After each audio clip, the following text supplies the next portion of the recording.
What if I told you that the man in seat 1A, the one ignored, disrespected, and served moldy food, wasn't just a first-class passenger, but the secret investor who owned part of the airline? And when he landed, the flight attendant who dismissed him lost everything. Stay with me because this isn't just a story about racism at 30,000 feet. It's about what happens when quiet power finally speaks. Dear viewer, what you are about to witness is not just a story, it is a powerful testament to the quiet power and pursuit of justice in places most people ignore. If this is your first time here, I warmly invite you to share where you're watching in the comments below. And if stories like this move you, challenge you, or make you think, consider subscribing and clicking the bell icon. We share voices that deserve to be heard every day. Thank you for being here. Now let's get into the story. At exactly 8:17 a.m., Flight 482 from JFK to Seattle began boarding its first-class passengers. Among the dozen well-dressed men and women stepping over the brass-trimmed threshold was a tall, quietly composed black man wearing a navy three-piece suit, a charcoal wool coat folded neatly over one arm, and polished Oxfords that clicked softly on the jet bridge. He moved like someone used to commanding rooms without raising his voice. No entourage, no fanfare, just presence. He took seat 1A without glancing around. His name was Elijah Moore. To most, he was just another business traveler in premium class. But to those who paid attention to tech media economic columns or diversity boards, the name Elijah Moore was impossible to miss. He was the co-founder and CEO of Cinero Systems, a data security firm whose contracts spanned from Fortune 100 conglomerates to multiple U.S. federal agencies. His company had just closed a $740 million round in Series D funding, but no one on board that morning, not even the flight crew, recognized him.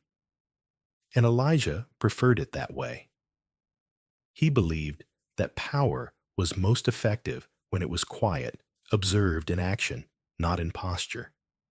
He had flown under the radar for most of his life, a black executive in an overwhelmingly white industry. Camouflaged by humility, driven by impact, and fluent in the language of being underestimated. As the flight attendant greeted passengers boarding the front cabin, Elijah didn't fail to notice a shift in tone when she reached him. Her smile didn't reach her eyes. Her voice dipped cool, nearly indifferent. Pre-departure beverage, she asked, already turning her head toward the next guest. I'll have the Glenmar Reserve, Elijah replied, referring to the high-end scotch he pre-ordered along with his ticket, as he always did. I'll check what we have, she replied curtly. She never asked for his name, never looked him in the eye. He exhaled. Here we go. The thing about racism, Elijah had long ago learned, was that it didn't always punch you in the face. Sometimes it just left you waiting. Waiting for the service everyone else received without question. Waiting for basic decency. Waiting to be acknowledged. It didn't need to be loud to be real. It just needed to be constant. Over the next 15 minutes, Elijah observed, passengers around him received their drinks, champagne flutes, neatly plated hors d'oeuvres. The man in 1C was already halfway through a sparkling water and mixed nuts. Elijah had received nothing. He pressed the call button. The flight attendant, her name tag read, Denise returned with a stiff smile. Yes, I believe I'm still waiting for my pre-departure drink, Elijah said, calm and measured. The Glenmar Reserve. I confirmed it during booking. Denise blinked. We're out of the Glenmar, unfortunately. I can offer you orange juice or water. Behind her, Elijah noticed the bar cart being prepped. 3 visible bottles of the same Glenmar label he'd requested sat untouched in their compartments. "I see," he said. "In that case, water, please." Denise nodded and returned a moment later with a plastic cup. It was lukewarm. When she returned moments later to offer others warm towels, she skipped him entirely. It wasn't just one moment, it was a pattern. And Elijah noticed everything. He didn't get angry. Not visibly. That wasn't his way. Instead, he quietly opened his tablet, tapped into a secure app, and took notes. Time-stamped. Factual. Observational. Cold. He had seen this before. But this time was different. This time, he wasn't just a passenger. He was a silent investor in this airline. A major one. His signature was on the deal memo that had helped secure their last funding round. And while no one in uniform knew it, Elijah Moore technically had more authority on that plane than the captain himself. And still, he was being treated like a second-class citizen in first class. The food cart rolled down the aisle. Elijah watched as the passengers ahead of him received their premium meals, salmon with saffron risotto, truffle ravioli, roasted duck breast. Each meal came with a careful wine pairing, even a printed menu. When the cart reached him, Denise placed a tray down with mechanical precision. A stale sandwich. No sides. No utensils. No wine. "I believe I pre-ordered the duck," Elijah said. She shrugged. "The manifest didn't list it." "I have a confirmation email if that helps," he offered, pulling up the screen. She didn't even glance at it. "That's all we have," she said flatly, and walked away. Elijah peeled back the sandwich wrapper slowly. The bread was visibly discolored, and as he lifted the top slice, a faint whiff of rot reached his nose. The bread had mold on it, not just a speck colonies of fuzzy greenish-blue spores growing along the edges. He looked around the cabin. No one else had been served anything close to this. And suddenly every incident, every pause in service, every skipped step, every flat tone snapped into alignment. This wasn't incompetence. It was intent. Calculated indifference. Dressed up in professionalism. Elijah closed the sandwich, carefully pushed the tray aside, and opened the airline's internal compliance app, the one used by stakeholders to file quality assurance incidents. He didn't write as a CEO. He wrote as a passenger. Clear. Objective. Thorough.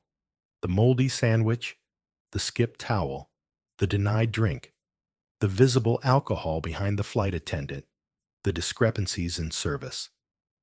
He ended the report with one quiet sentence. "This is not an isolated event. This is a cultural rot." He pressed submit.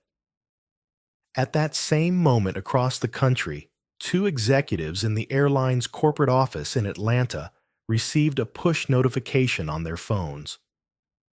By the time Flight 482 crossed into Montana airspace, an emergency review had already been triggered. But Elijah Moore didn't know that yet. He simply sat in 1A, staring out the window at the clouds, holding in his chest the weight of yet another moment where he was asked to accept less quietly, politely, invisibly. But this time, he wasn't staying quiet.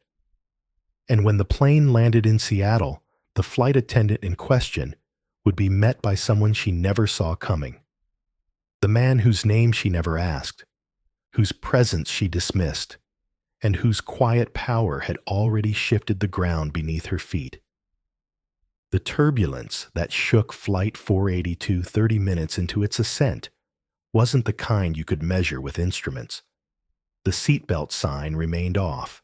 The flight attendants moved through the aisles with practiced calm. But inside Elijah Moore's chest, something far more disruptive was stirring a storm, built not of air pressure, but of memory. Elijah sat motionless in seat 1A, the moldy sandwich now sealed inside its wrapper, and returned to the tray untouched. The acrid scent still clung to the back of his throat, but the flavor of it, that bitter, familiar taste of being dismissed, was something deeper, more personal. This wasn't the first time Elijah had been handed less than he paid for, less than he earned, less than he deserved. When he was 14, he had won a statewide science fair in Georgia. His experiment on solar conductivity had outperformed even college-level submissions. His teacher, a white woman who had mentored students for over 20 years, had smiled when he won, but her smile faded the moment the judges called his name. She never shook his hand, never spoke of it again. At the year-end banquet, his name was omitted from the program entirely. He remembered sitting in the audience beside his mother, watching other students receive awards for lesser achievements, while he was handed a certificate in silence. "You were too good," his mother whispered to him afterward, her voice gentle but sad. That scares people sometimes. He'd never forgotten that, and he hadn't forgotten the bank manager who once denied him a small business loan for Cinero Systems, even with perfect credit, and a promising pitch until Elijah's white college roommate, pretending to be his co-founder, reapplied and was approved without question. Or the venture capitalist who once told him during a networking event in Palo Alto, "You don't really look like a tech CEO." Elijah had smiled politely and replied, "That's funny. I don't think you look like someone I'd accept funding from either." That pattern, subtle disrespect, dressed up as oversight, systemic exclusion wrapped in civility, had followed him his entire life. The details changed, the context changed, but the message remained the same. You don't belong here. Not really. Not unless you're quiet. Not unless you shrink yourself. Today on this plane, Elijah saw it playing out again. Different setting, same script. And for the first time in a long while, he felt something rise in him that he usually kept buried under strategy and pragmatism. Exhaustion. Not the kind that sleep could fix, but the exhaustion of having to carry your dignity into battle every day, knowing that any attempt to defend it would be seen as aggression, that every polite request for equality would be twisted into entitlement. He looked out the window as the clouds drifted by in slow, silent streaks and wondered how many other black professionals sat in seats like his, paying for excellence, receiving indifference. Wondered how many had simply endured it, chalked it up to a bad day, told themselves it wasn't worth the trouble. But it was trouble. It was always worth the trouble, because every time someone let it pass, unchecked, it repeated, grew roots, became normalized. Elijah thought of his employees back at Cinero. Over 500 now spread across 5 cities and 4 continents. The company had grown fast, but not fast enough to escape the invisible rules written by people who didn't look like him. He had to fight for funding others were handed, had to prove his credibility in rooms where lesser men were trusted on sight. But he had built it anyway, and he had made sure that his board, his C-suite, his hiring pipeline all reflected the world, not just a fragment of it. Because no matter how many times history repeated, it only needed one act of resistance to begin the break in the cycle. And maybe, just maybe, today was that act. He tapped into the airline's executive network from his encrypted tablet. His level of investment gave him access to certain dashboards, live customer sentiment, crew performance logs, and onboard surveillance summaries for premium cabins. Most executives never used it. Elijah used it all the time. He opened the flight profile for 482 and began scanning crew history. Denise, the flight attendant who had skipped his towel, denied his drink, and served him moldy food, had 4 prior service complaints in the past 2 years. All from black or brown passengers in first class, all marked resolved. No disciplinary action, no documentation. He clicked into the Security Footage tab and bookmarked the current segment. The cabin's micro cameras were discreetly embedded in the lighting rails, an initiative Elijah had quietly lobbied for during board meetings, citing both safety and service accountability. Many had resisted it. Now it would prove invaluable. At 9:27 a.m., he composed a private message to James Alder, the airline's COO, and someone Elijah had known for over a decade. James reviewing in-flight incident on 482. Discriminatory pattern confirmed. Moldy meal served. Prior unresolved complaints tied to same crew. Please alert Diane in HR and flag this flight for executive debrief. I'll be landing in C within the hour. I expect full footage review. Recommend suspension pending investigation. He didn't hit send right away. His finger hovered over the button. Because in that moment, Elijah realized what sending it meant. Not just consequences for one flight attendant, but a ripple effect through a system that had quietly enabled her behavior. A system that had let the red flag sit idle because no one pushed hard enough to demand accountability. It meant confrontation, headlines, scrutiny. It meant breaking the pattern out loud. He pressed send.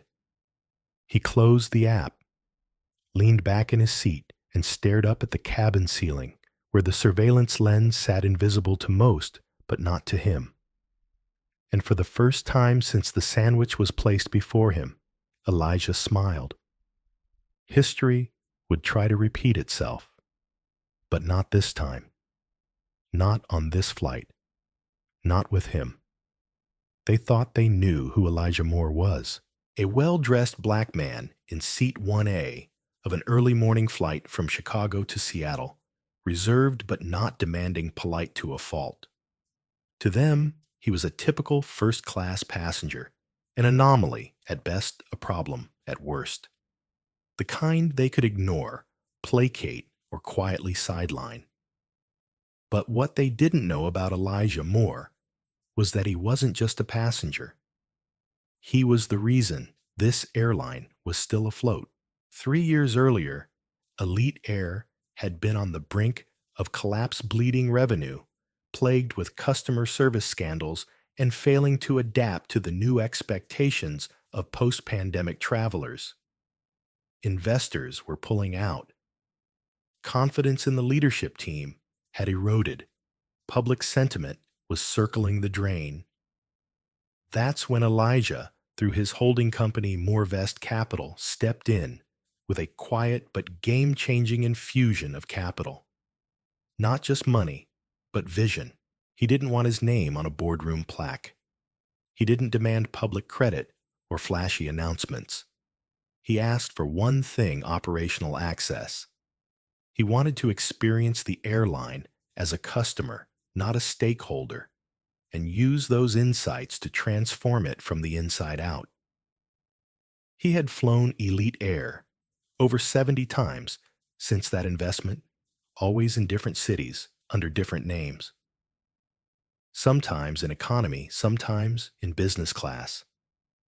He read every follow-up survey, took notes on every inconsistency, spoke to crew members anonymously, compiled a database of employee conduct metrics and customer feedback correlations that no executive had ever thought to measure.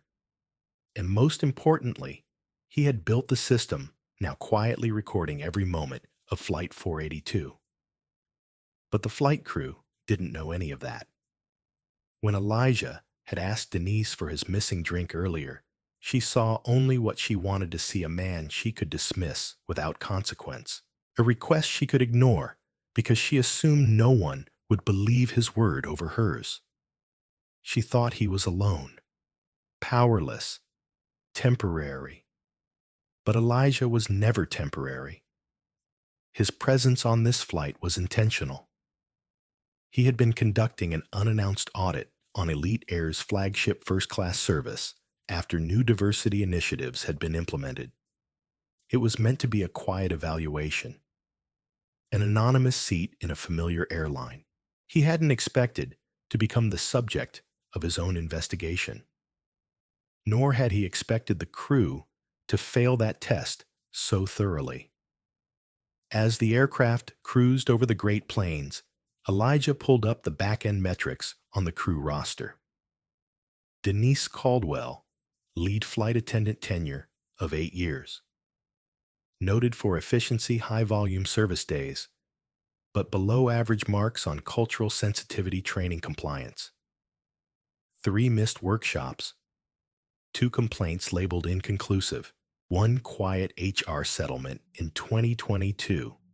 Michael Thompson, her junior partner on this flight, clean record on paper, but flagged internally by the AI-integrated ethics system for disproportionate complaint clusters.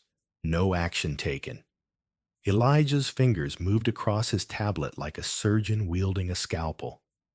Every detail was logged, every anomaly saved.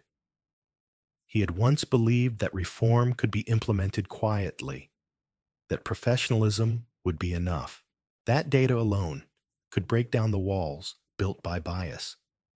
But as he sat in that seat, breathing in the sour trace of moldy bread, watching the crew laugh behind the curtain, he saw the flaw in that belief.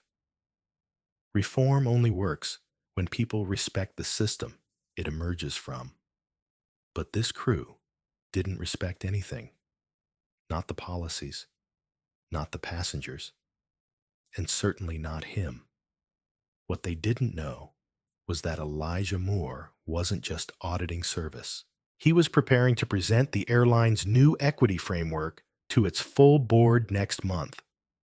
A plan that would reshape hiring, training, retention, and accountability from the ground up. And now, this incident, caught in real time, fully documented, would become the centerpiece. It wasn't just about moldy bread anymore. It was about the quiet war between image and reality, between the story the airline told about itself and the story playing out in the aisles when no one was supposed to be watching. What they didn't know was that Elijah Moore had built his company Verison Technologies on a single principle: visibility changes everything. From fraud detection systems in banks to AI-driven hiring audits, his entire career had been about surfacing the things institutions were designed to bury. And now the same tools he'd used to reform Fortune 500 giants were pointed inward toward a company that had been too eager to pat itself on the back for progress it hadn't earned. Elijah closed his eyes for a moment, allowing the low hum of the engine to settle his nerves. He could feel the weight of the moment pressing against him, not just as a businessman, but as a black man who had carried too many of these moments in silence. But silence was no longer an option. He tapped his screen one more time and recorded a short, direct voice memo to Diane, the head of HR, and one of the few executives in the company he trusted implicitly. Diane, incident confirmed on Flight 482. Moldy food, racial disparity in service, verbal comments. Full footage flagged. I will debrief in Seattle. Please begin protocol. This will be escalated to the full board and integrated into the policy review cycle. We will not sweep this. He paused. And Diane, make sure the crew understands they didn't just mistreat a customer. They mistreated the man who signs their paychecks. He ended the recording, exhaled slowly, and looked around the cabin once more. What they didn't know about Elijah Moore would soon become what everyone knew. Because the days of quiet compliance were over. And this flight, this petty, avoidable injustice, was about to become the catalyst for change that would ripple across the entire industry. The cabin lights dimmed as the flight attendants prepared for descent into Seattle, the city lights flickering beneath them like scattered embers waiting to ignite. Elijah Moore sat in seat 1A posture, composed face unreadable. But under the smooth surface, every thought in his mind was aflame with a resolve sharpened by years of quiet endurance. The time for observation had passed. It was time to act. Denise reappeared in the aisle, pushing the final service cart with mechanical ease, but her eyes no longer swept across the cabin with the assurance of someone in control. She avoided 1A now, an unconscious shift, but a telling one. She could feel it. Something had changed. What she didn't realize was that the man she had dismissed had already activated the fail-safe Elijah built into the elite air system himself. A confidential executive alert had been triggered, flagging the cabin surveillance footage for review by the airline's highest internal oversight body. HR Legal and the board's ethics committee would already have received a copy of the in-flight recording clipped and time-stamped. They would be waiting in Seattle. Elijah had made sure of it. But as the plane tilted into its descent, he knew this wasn't just a corporate issue anymore. This was about dignity, about a system that had allowed someone like Denise to not only operate without accountability, but to thrive within it. It was about the fatigue of thousands of passengers who had smiled politely through insults, endured the subtle humiliations that come wrapped in white gloves and stitched uniforms. This was their moment, too. A quiet ping rang through the cabin as the seatbelt sign illuminated. Elijah reached down and tightened his strap, his hand steady, despite the turbulence now forming not outside the plane, but within the chain of command, unraveling with each passing minute. From behind the curtain, he heard raised voices. Denise clearly distressed, and another attendant trying to soothe her. Elijah couldn't make out every word, but a few drifted back. He's just trying to get me fired. He must be someone. He's got something planned. I don't know. He's not yelling, just sitting there. Well, they're going to believe him. You saw how calm he was. Elijah kept his eyes forward, the corners of his mouth tightening. He didn't need to raise his voice to be heard. The system was doing that for him now. A tap on his shoulder broke his focus. It was a different flight attendant, Amira, a junior member of the crew. Her voice was barely above a whisper. "Sir," she said nervously, glancing toward the galley. "I just wanted to say I saw everything. What she said, what she did. It wasn't right." Elijah looked up, his expression softening slightly. "Thank you," he replied. "Are you willing to speak about it once we land?" Amira hesitated, her lips pressed into a line. "If it means they'll finally listen." "Yes." He nodded. Her courage wasn't lost on him. In systems built to protect the powerful whistleblowers, often paid the steepest price. She would not stand alone. The plane jolted slightly as it dipped into a final approach. Through the oval window, the Seattle skyline unfolded Mount Rainier, silhouetted by the fading dusk, the Space Needle piercing the horizon like a sentinel. Elijah's phone vibrated once. Jessica, his chief of staff. "Landing team is in place. Airport security briefed. HR Director Patterson and legal counsel awaiting debrief in Terminal D conference suite. Media monitoring active. Your call. He replied with one word, proceed. As the tires met the runway with a heavy thud, a hush swept across first class.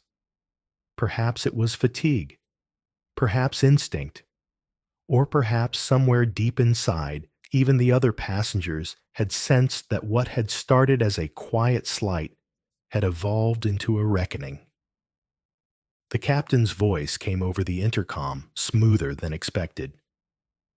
Ladies and gentlemen, welcome to Seattle Tacoma International. Please remain seated as we taxi to the gate. We ask for your cooperation during the next few minutes as we complete a brief procedural check requested by our corporate office. Thank you for flying Elite. Elijah's brow lifted. That wasn't just a landing announcement, that was a prelude. Headquarters had already taken the wheel. As the plane rolled to a stop, the doors did not immediately open. Instead, two uniformed airline officials and a woman in a navy blazer boarded through the front jet bridge, walking directly to Elijah's seat. Elijah Moore, she asked, though she clearly already knew.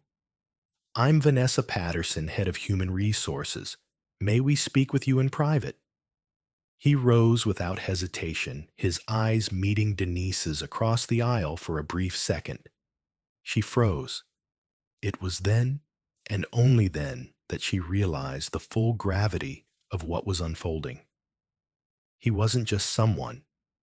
He was the one. As he stepped off the aircraft, Elijah could feel the silence behind him, not empty, but brimming with questions. Conversations would erupt once the door sealed again, some outraged, some vindicated, many finally seeing what they had ignored for far too long. He entered the glass conference room, where Diane and the airline's legal counsel were already seated.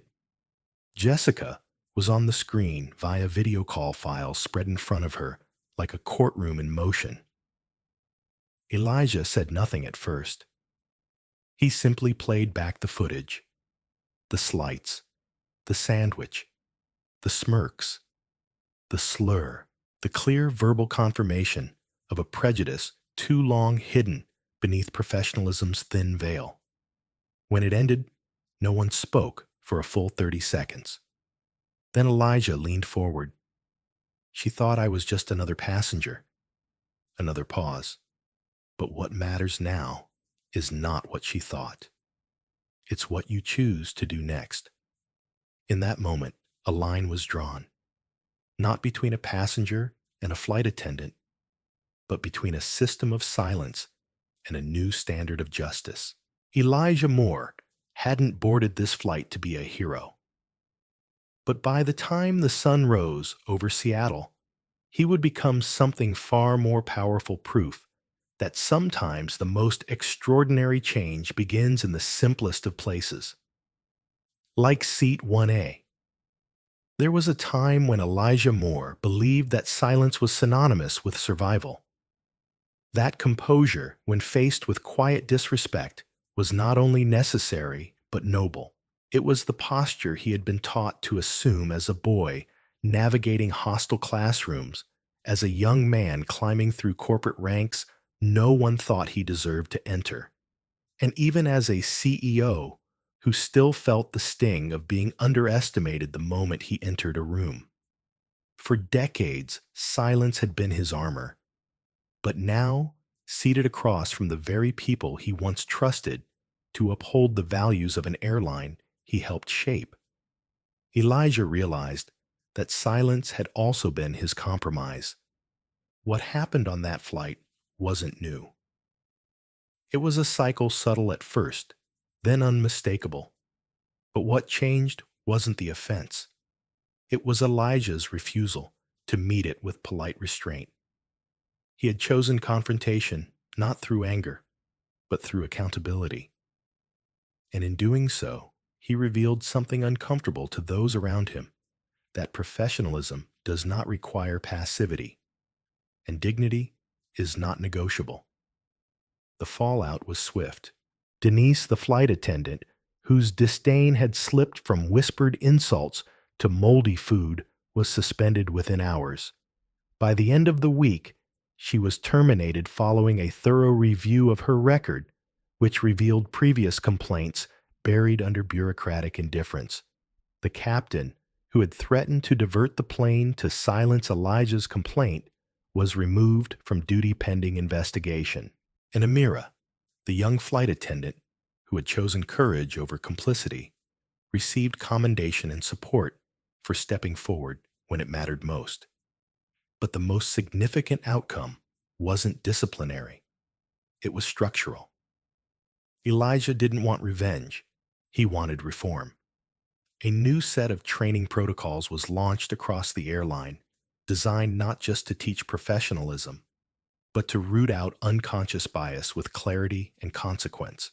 A passenger equity task force was formed, chaired by Elijah himself, and for the first time, the airline issued a public acknowledgement of the incident not as a PR maneuver, but as a promise. When asked later why he had chosen that moment to speak, Elijah answered plainly, "Because silence serves the status quo. And I've spent too many years watching that silence be mistaken for acceptance." The Elijah principle, as some quietly began to call it, wasn't about retaliation. It was about remembering that the choice not to speak, when one has the power to, is still a choice. And sometimes it's the wrong one. In the months that followed, passengers and staff alike began to recognize subtle shifts. Eyes met with fuller attention. Complaints weren't dismissed with rehearsed platitudes. Leadership took on a new tone, one of listening, and more importantly, acting. And while not every flight was perfect, the culture had been cracked open. That Elijah knew was the real victory. Because justice, like change, doesn't begin in headlines. It begins in moments, in decisions, in voices. And this time, someone had chosen not to remain silent, not out of anger, but because silence is no longer strength when truth is at stake. Elijah Moore's story wasn't about a meal. It wasn't even about a single flight. It was about a system, a way of doing things that for too long had allowed bias to operate unchallenged behind polished smiles and corporate policies. A black CEO being served moldy food wasn't the beginning of this injustice. It was simply the moment it could no longer be ignored. From the moment Elijah quietly boarded that flight in Seat 1A, he was treated differently. Not because of what he said, not because of how he acted, but because of what he looked like. The smirks, the delays, the rotten sandwich, the unspoken message, "You don't belong here." What they didn't know was that Elijah Moore wasn't just a passenger. He was a part owner of the airline.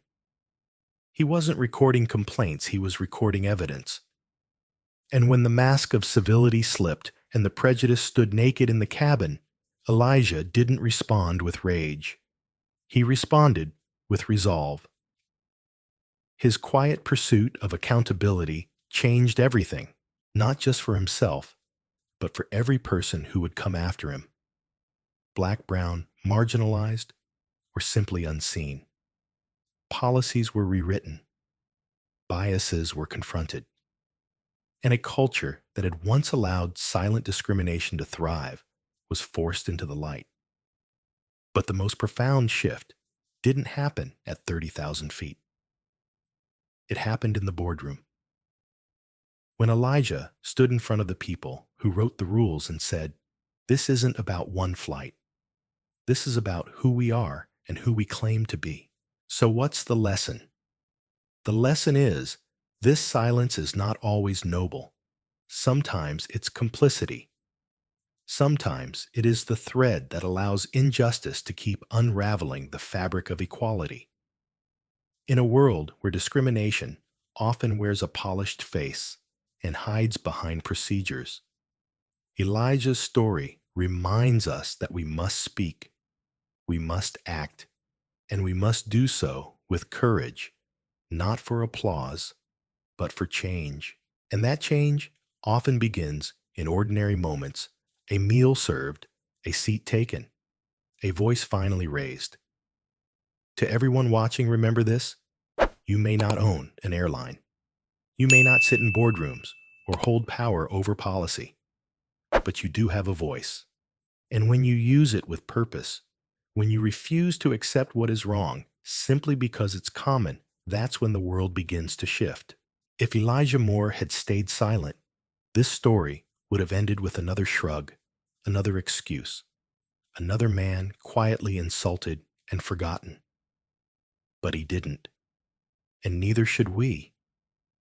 If this story moved you, if it made you reflect, or inspired you to speak up when it matters, then support stories like this. Subscribe to the channel, share it with someone who needs to hear it, and help us continue to bring real, powerful voices to the forefront. Because every time we choose justice over comfort and truth over silence, we build a better world, one voice at a time.